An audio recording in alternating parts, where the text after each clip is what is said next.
എല്ലാവർക്കും white zone ഫുട്ബോളിന്റെ മറ്റൊരു വീഡിയോയിലേക്ക് സ്വാഗതം. ഈ ഒരു വീഡിയോയിൽ നമ്മൾ നോക്കാനായിട്ട് പോകുന്നത് ഫിഫ ദി ബെസ്റ്റ് അവാർഡ്സിനെ കുറിച്ചിട്ടാണ്. അതായത് ഈ പ്രാവശ്യം ഫിഫ ദി ബെസ്റ്റ് അവാർഡ് ലഭിച്ചിട്ടുള്ള മെൻസ് പ്ലെയർ എന്ന് പറയുന്നത് മെസ്സിയാണ്. കഴിഞ്ഞ പ്രാവശ്യവും മെസ്സിക്ക് തന്നെയായിരുന്നു ഈ ഒരു അവാർഡ് എന്ന് പറയുന്നത്. പിന്നെ ഫിഫ്പ്രോ 11 അതിനെ കുറിച്ച് നമുക്ക് ഡിസ്കസ് ചെയ്യാം. അതുപോലെ തന്നെ മികച്ച മാനേജർ ആരാണെന്നുള്ളതും നമുക്ക് നോക്കാം. അപ്പോൾ നമുക്ക് ആദ്യം തന്നെ ഫിഫ്പ്രോ 11 എടുത്ത് നോക്കാം. ഇതിൽ ടോട്ടൽ ഇതാക്കിയിട്ടുള്ളത് 6 സിറ്റി പ്ലേയേഴ്സും ഒരു PSG താരം ഒരു മിയാമി പ്ലെയറും അതുപോലെ തന്നെ 3 റയൽ മാഡ്രിഡ് പ്ലേയേഴ്സും ആണുള്ളത്. അപ്പോൾ സിറ്റി പ്ലേയേഴ്സ് എന്ന് പറയുന്നത് De Bruyne, Haaland, Bernardo Silva, Stones, Walker, Ruben Dias എന്ന് പറയുന്ന ഈ ഒരു 6 പ്ലേയേഴ്സാണ് സിറ്റിന്ന് ഈ ഒരു ഫിഫ്പ്രോ 11 ഉള്ളത്. ഈ ഒരു 6 പ്ലേയേഴ്സ് തന്നെയാണ് പ്രീമിയർ ലീഗിൽ നിന്നും ഈ ഒരു ഫിഫ്പ്രോ 11 ഉൾപ്പെട്ടിട്ടുള്ളത്. വേറെ പ്രീമിയർ ലീഗ് ക്ലബ്സിലെ പ്ലേയേഴ്സ് ഒന്നും ഈ ഒരു ഇതിലില്ല. പിന്നെ 3 റയൽ മാഡ്രിഡ് പ്ലേയേഴ്സ് എന്ന് പറയുന്നത് Thibaut Courtois, Vinicius Junior, Jude Bellingham എന്ന് പറയുന്ന ഈ ഒരു 3 പ്ലേയേഴ്സാണ്.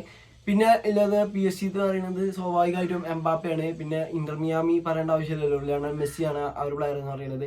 ഈ ഒരു ഫിഫ്പ്രോ 11 ഏറ്റവും കൂടുതൽ ആൾക്കാർക്ക് വിമർശനം വന്നിട്ടുള്ളതെന്ന് പറഞ്ഞാൽ ഈ ഒരു ലിസ്റ്റിന് വിമർശനം വന്നിട്ടുള്ളതെന്ന് പറഞ്ഞാൽ എന്തുകൊണ്ട് ഈ ഒരു 11 റോഡറി ഇല്ല. കഴിഞ്ഞ സീസണിലെ ചാമ്പ്യൻസ് ലീഗിൽ അടക്കം സിറ്റി വിജയിക്കാൻ കാരണം ആ ഒരു പ്ലെയറാണ്. ആ ഒരു പ്ലെയർ മാത്രം ഈ ഒരു ലിസ്റ്റിലില്ല.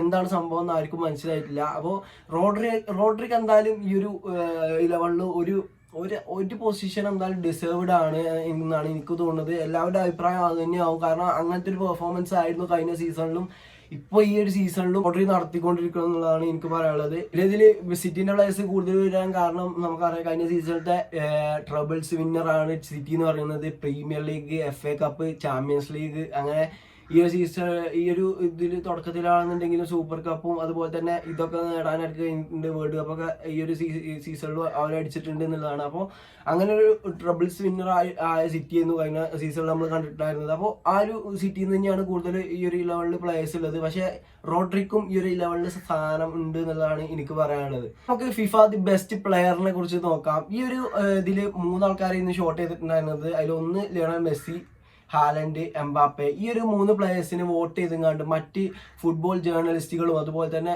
ഫാൻസും പ്ലേയേഴ്സൊക്കെ വോട്ട് ചെയ്തുകൊണ്ടായിരുന്നു ഇത്. അതായത് നമ്മളെ രാജ്യത്ത് വോട്ട് ഒരു പ്രധാനമന്ത്രി അല്ലെങ്കിൽ മുഖ്യമന്ത്രി അല്ലെങ്കിൽ നിങ്ങളുടെ വാർഡ് മെമ്പറെ സെലക്ട് ചെയ്യുന്ന രീതി അത് തന്നെയാണ് അവിടെയും സംഭവിച്ചിട്ടുണ്ടായിരുന്നത്.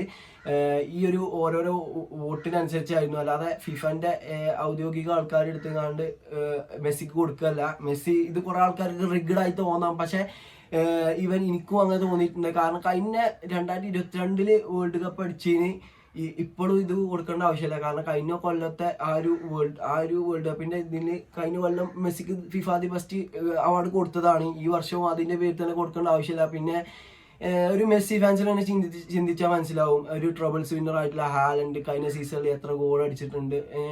കൂടുതൽ ഡിസേർവിങ് ആണ് ഹാലൻഡ്. പക്ഷെ ഇതൊക്കെ തീരുമാനിച്ചിട്ടുള്ളത് ഈ ഒരു മെസ്സിക്ക് കൊടുക്കാൻ തീരുമാനിച്ചത് ഫിഫന്റെ കമ്മിറ്റി ഒന്നുമല്ല, അതും പ്ലേയേഴ്സ് തന്നെയാണ്. ഈ ഒരു മെസ്സിക്ക് വോട്ട് ചെയ്തിട്ടുള്ള പ്ലേയേഴ്സിന്റെ ലിസ്റ്റ് ഉണ്ട്, അത് നമുക്ക് വായിച്ചു നോക്കാം.